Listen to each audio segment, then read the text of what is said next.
রঙ্গবতী রঙ্গবতী কনকলতা হসিব দে কহন কথা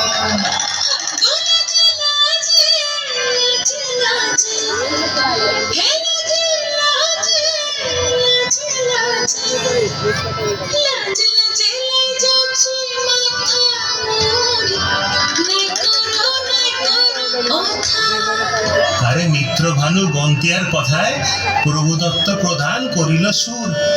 এত সুন্দর গীত আমাদের, এই গীত একটু তোমাদের ভাষায় শোনাবো নাকি গো?